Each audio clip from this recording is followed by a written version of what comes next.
کاف ہا یا عین صاد، یہ تمہارے پروردگار کی مہربانی کا بیان ہے جو اس نے اپنے بندے زکریا پر کی تھی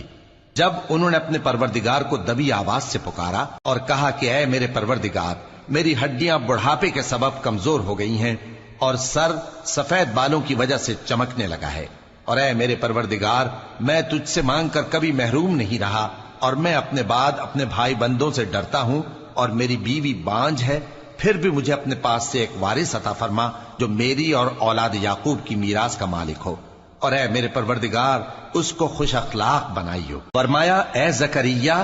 ہم تم کو ایک لڑکے کی بشارت دیتے ہیں جس کا نام یحییٰ ہوگا،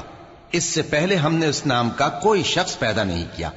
انہوں نے کہا کہ پروردگار، میرے ہاں کس طرح لڑکا ہوگا جبکہ میری بیوی بانجھ ہے اور میں بڑھاپے کی اس حالت کو پہنچ گیا کہ سوکھ گیا ہوں۔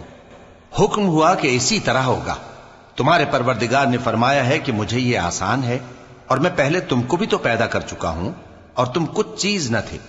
کہا کہ پروردگار، میرے لیے کوئی نشانی مقرر فرما۔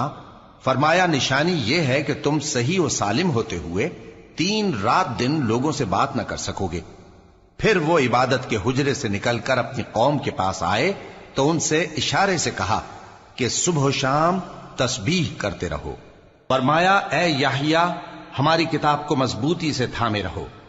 اور ہم نے ان کو لڑکپن ہی میں دانائی عطا فرمائی تھی اور اپنے پاس سے شفقت اور پاکیزگی دی تھی، اور وہ پرہیزگار تھے اور وہ اپنے ماں باپ کے ساتھ نیکی کرنے والے تھے اور سرکش اور نافرمان نہیں تھے۔ اور جس دن وہ پیدا ہوئے اور جس دن وفات پائیں گے اور جس دن زندہ کر کے اٹھائے جائیں گے ان پر سلام ہے۔